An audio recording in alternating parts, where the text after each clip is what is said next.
નમસ્તે વિદ્યાર્થી મિત્રો, શિલ્પા ગાંગડિયા આપણું તો એચપી કાપડિયા ગ્રુપ ઓફ સ્કૂલમાં સ્વાગત કરું છું.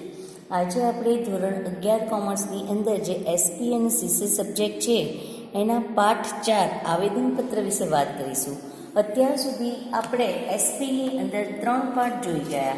એ ત્રણેય પાઠની અંદર શરૂઆતની અંદર જે પહેલો પાઠ હતો એની અંદર કંપનીના એટલે સેક્રેટરી કોને કહેવામાં આવે, સેક્રેટરીના જુદા જુદા જે પ્રકારો છે એના વિશે આપણે સમજ મેળવી. બીજા પાઠની અંદર સ્પેશિયલી સેક્રેટરીના એક પ્રકાર પૈકી કંપની સેક્રેટરી જે આપણા માટે ખૂબ જ મહત્ત્વનું છે, એ કંપની સેક્રેટરી કોને કહેવામાં આવે છે, એની નિમણૂક ક્યારે અનિવાર્ય બને છે, એમને કયા કયા મતલબ લાભ આપવામાં આવે છે, એમને ક્યારે સત્તામાંથી બરતરફ કરવામાં આવે છે વગેરે બાબતો આપણે જોઈ ગયા. અને ત્રીજો જે પાઠ હતો એ ત્રીજા પાઠની અંદર કંપનીની સ્થાપના આવી હતી. કોઈ પણ કંપનીની સ્થાપના કરવી હોય તો એ કેવી રીતે થઈ શકે એની આખી સમગ્ર વિધિ, એની અંદર સ્પેશિયલી તમે કંપની એટલે કે જોઈન્ટ સ્ટોક કંપની કોને કહેવામાં આવે છે, જોઈન્ટ સ્ટોક કંપનીના જુદા જુદા જે લક્ષણો છે એ લક્ષણો આપણે જોયા. ત્યારબાદ કોઈ પણ કંપની શરૂ કરવા માટે 2 તબક્કામાંથી પસાર થવું પડે એ તમને ખબર છે. પહેલો છે નોંધણી પહેલાંનો તબક્કો અને બીજું નોંધણીનું પ્રમાણપત્ર મેળવવાની વિધિ. આ બંને તબક્કાઓ વિશે આપણે વિસ્તારથી જોયું, બરાબર. એમાં કંપનીનું જે નોંધણીનું પ્રમાણપત્ર મેળવવાની વિધિ આપણે જે જોઈ હતી, જે મેં તમને અગાઉ સમજાવ્યું હતું કે કોઈ પણ કંપનીની જ્યાં સુધી નોંધણી ના થાય, એને નોંધણીનું પ્રમાણપત્ર ના મળે ત્યાં સુધી કંપની શરૂ થઈ શકે નહીં. કોઈ પણ કંપની શરૂ કરવા માટે કમ્પલસરી નોંધણીનું પ્રમાણપત્ર મેળવવું પડે અને નોંધણીનું પ્રમાણપત્ર મેળવવા માટે જુદા જુદા દસ્તાવેજો જમા કરાવવા પડે. કાલે મેં તમને સમજાવ્યું હતું. એમાં આવેદનપત્ર, નિયમનપત્ર, સંચાલકોની યાદી, સંચાલકોનું સોગંદનામું, બરાબર, એ બધું આપણે જોઈ ગયેલા. આમાંના સૌથી મહત્ત્વનું એક જે ડોક્યુમેન્ટ્સ છે આવેદનપત્ર, એના વિશે કાલે પણ મેં તમને વાત કરી હતી. આજે આપણે આ પાઠની અંદર આવેદનપત્ર કોને કહેવાય, આવેદનપત્રના લક્ષણો કયા કયા છે, બરાબર, સ્પેશિયલી આવેદનપત્રમાં કઈ કઈ કલમોનો સમાવેશ થાય છે અને આવેદનપત્રમાં કેવી રીતના ફેરફાર થઈ શકે વગેરે જોવાનું છે. તો સૌથી પહેલાં આપણે આવેદનપત્ર, હવે તમારે બરાબર મગજમાં રાખવાનું છે કે આવેદનપત્ર એટલે શું અથવા તો કોને કહેવાય. તો મેં તમને કાલે સમજાવ્યું હતું, હજી ફરીથી ધ્યાનમાં રાખજો કે આવેદનપત્ર એ કોઈ પણ કંપનીનો સૌથી મૂળભૂત દસ્તાવેજ છે, સૌથી મહત્ત્વનો દસ્તાવેજ, બરાબર. આવેદનપત્રને કંપનીનો મૂળભૂત દસ્તાવેજ કહેવામાં આવે છે, પાયાનો દસ્તાવેજ કહેવામાં આવે છે. અને આ જે દસ્તાવેજ છે ને એ કંપનીના ત્રાહિત પક્ષકારો સાથેનો સંબંધ નક્કી કરે છે.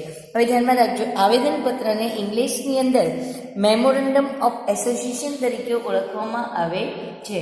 હવે તમે બધા જાણો છો કે કોઈ પણ કંપનીની હમણાં જ આપણે વાત થઈ કે કંપની ધારા 2 છે. ભારતની અંદર 2 કંપની ધારા છે. એક છે 1956નો કંપની ધારો અને બીજો છે 2013નો નવો કંપની ધારા તરીકે એને ઓળખવામાં આવે છે. તો એ કંપની ધારા હેઠળ આપણે હમણાં જ વાત કરી કે ભાઈ દરેક કંપનીની નોંધણી ફરજિયાત છે, બરાબર. અને નોંધણી કરાવવા માટે નોંધણીનું પ્રમાણપત્ર મેળવવું પડે ને એના માટે આવેદનપત્ર, નિયમનપત્ર વગેરે આપણે તૈયાર કરવું પડે, બરાબર. તો આજે બરાબર ધ્યાનમાં રાખજો, આવેદનપત્ર એ મેં હમણાં જ તમને કીધું કે કંપનીનો મૂળભૂત અને પાયાનો દસ્તાવેજ છે, બરાબર. એનો મુખ્ય હેતુ જે કંપનીના જે ત્રાહિત પક્ષકારો છે, કંપનીના લેણદારો, બરાબર, એના જે કંપની સાથે સંબંધ ધરાવતા જુદા જુદા પક્ષકારો વગેરે કંપનીના હેતુની માહિતી આપવાનું છે. માહિતી જે છે ને, માહિતી આપવા માટેનો એનો મુખ્ય હેતુ છે. અને આ જે આવેદનપત્ર હોય ને એમાં મુખ્યત્વે 6 કલમો હોય છે. આ 6 કલમોની અંદર સામાન્ય રીતે નામની કલમ, રજિસ્ટર ઓફિસની કલમ, ઉદ્દેશની કલમ, જવાબદારીની કલમ, મૂડીની કલમ અને જે સ્થાપનાની કલમ છે એનો સમાવેશ થાય છે, બરાબર. હવે આપણે આવેદનપત્રની વ્યાખ્યા લખીએ તો એની 2 વ્યાખ્યાઓ તમને આપી છે. એક કંપની ધારાની અંદર જે વ્યાખ્યા આપી છે એ વ્યાખ્યા અનુસાર આવેદનપત્ર એટલે કંપની ધારો 2013 અથવા તો અગાઉના કંપની ધારા મુજબ ઘડેલું આવેદનપત્ર, કશું જ નહીં. એની અંદર સિમ્પલ કે હાલના અથવા તો અગાઉના કંપની ધારા મુજબ ઘડવામાં આવેલું આવેદનપત્ર. અથવા તો લોર્ડ કેન્સ છે એના જણાવ્યા અનુસાર એણે આવેદનપત્રની એવી વ્યાખ્યા આપેલ છે કે આવેદનપત્ર એ કંપનીનું બંધારણ છે જે કાયદા હેઠળ સ્થપાયેલી કંપનીના અધિકારીઓની મર્યાદા દર્શાવે છે, બરાબર. એની વ્યાખ્યા તમે યાદ રાખશો. તમે સિમ્પલ એટલું પણ લખી શકો કે આવેદનપત્ર એ કંપનીનો મૂળભૂત અને પાયાનો દસ્તાવેજ છે અને એ કંપનીનું કાર્યક્ષેત્ર નક્કી કરે છે. આ વ્યાખ્યા લખો. અથવા આવેદનપત્ર એટલે 2013 અથવા તો અગાઉના કંપની ધારા મુજબ ઘડવામાં આવેલું આવેદનપત્ર. આટલું. અને ત્રીજી વ્યાખ્યા છે લોર્ડ કેન્સની, એ મુજબ આવેદનપત્ર એ કંપનીનું બંધારણ છે જે કાયદા મુજબ સ્થપાયેલી કંપનીના અધિકારીઓની મર્યાદા દર્શાવે છે. બરાબર, તમને જે પણ વ્યાખ્યા આવે એ તમે લખી શકો. હવે છે આવેદનપત્રના લક્ષણો. તમને 6 થી 7 લક્ષણો આપેલા છે. બરાબર, એ લક્ષણોના આધારે તમે આવેદનપત્રને વધારે સારી રીતે સમજી શકો. હવે પહેલું જ આપેલું છે કંપનીનો મૂળભૂત અને પાયાનો દસ્તાવેજ. તો મેં તમને હમણાં જ સમજાવ્યું હતું કે કોઈ પણ કંપની માટેનો સૌથી મહત્ત્વનો દસ્તાવેજ હોય તો એના આવેદનપત્ર છે. તો પહેલું જ આપણે યાદ રાખવાનું છે કે આવેદનપત્ર એ કંપનીનો મૂળભૂત અને પાયાનો દસ્તાવેજ છે. બીજું, કંપનીના ઉદ્દેશ અને હેતુ. મેં હમણાં આ પણ તમને કીધું કે આવેદનપત્રની અંદર કંપનીના હેતુ દર્શાવેલા હોય છે. બરાબર ધ્યાનમાં રાખજો. એની અંદર હેતુની કલમ આવે છે. આપણે આગળ પણ ભણીને આવ્યા છીએ, પણ તો પણ યાદ રાખજો કે આવેદનપત્રની અંદર કંપનીના ઉદ્દેશ અથવા તો હેતુઓ દર્શાવેલા હોય છે.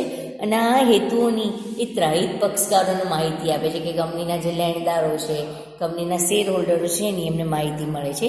ત્રીજું, બાહ્ય પક્ષકારો માટે ઉપયોગી. આવેદનપત્ર એ કંપનીના જે બાહ્ય પક્ષકારો છે કે લેણદારો, કંપની સાથે સંબંધ ધરાવતા જુદા જુદા પક્ષકારો, શેરધારકો, આ બધા માટે ખૂબ જ ઉપયોગી છે. બરાબર. ચોથું, એ કંપનીનું બંધારણ દર્શાવે છે. હમણાં જ આપણે વાત કરી હતી કે આવેદનપત્રની અંદર એ કંપનીનું બંધારણ દર્શાવવામાં આવે છે. બીજું મહત્ત્વની વસ્તુ કે આવેદનપત્રની અંદર સરળતાથી ફેરફાર કરી શકાતો નથી. બરાબર ધ્યાનમાં રાખજો, એમાં ફેરફાર કરવાનો ખૂબ જ મુશ્કેલ છે.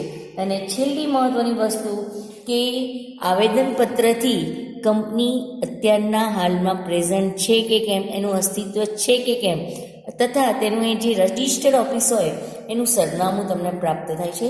એકદમ સિમ્પલ, તમે એની વ્યાખ્યા પરથી પણ એના લક્ષણો તારવી શકો. મહત્ત્વના લક્ષણો: કંપનીનો મૂળભૂત અને પાયાનો દસ્તાવેજ છે, કંપનીના હેતુઓ સ્પષ્ટ કરે છે. ત્રીજું, કંપનીના જે જુદા જુદા બાહ્ય પક્ષકારો છે જેવા કે લેણદારો, પછી જુદા જુદા જે કંપની જેની સાથે કામ કરતી હોય એ બધા બાહ્ય પક્ષકારો સાથે માટે એ ઉપયોગી છે. એવું કહેવામાં આવે છે કે ભાઈ આવેદનપત્ર છે ને એ ત્રાહિત પક્ષકારો સાથેનો સંબંધ સ્પષ્ટ કરે છે. ચોથી વસ્તુ, એ કંપનીનું બંધારણ દર્શાવે છે. આમ પછી મેં તમને જે પ્રમાણે કીધું એ કે એની અંદર સરળતાથી કોઈ પણ પ્રકારનો ફેરફાર કરી શકાતો નથી. અને છેલ્લું કે એમાં એના રજિસ્ટર્ડ ઓફિસનું સરનામું હોય છે અને જેના કારણે તમને કંપનીના અસ્તિત્વની જે માહિતી છે એ પ્રાપ્ત થાય છે.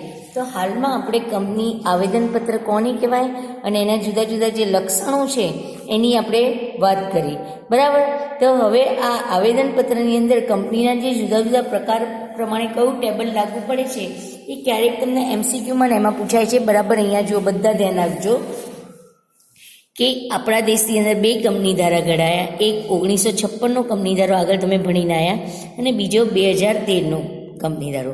બરાબર. અત્યારે જ મેં તમને કીધું કે કોઈ પણ કંપની ધારા, કોઈ પણ કંપની માટે આવેદનપત્ર તૈયાર કરવાનું ફરજિયાત હોય છે. 9/2013ના કંપની ધારા મુજબ બધી જ કંપનીઓએ કમ્પલસરી આવેદનપત્ર તૈયાર કરવું પડે છે. અને આ આવેદનપત્ર તૈયાર કરવા માટે જે 2013નો કંપની ધારો છે ને એમાં શિડ્યુલ દર્શાવવામાં આવ્યો છે અને એ શિડ્યુલ પ્રમાણે આવેદનપત્રનું ટેબલ ભરવામાં આવે છે કે કંપની કેવા પ્રકારની છે એના આધારે કંપની ધારાનું આવેદનપત્રનું ટેબલ ભરવામાં આવે છે. બરાબર.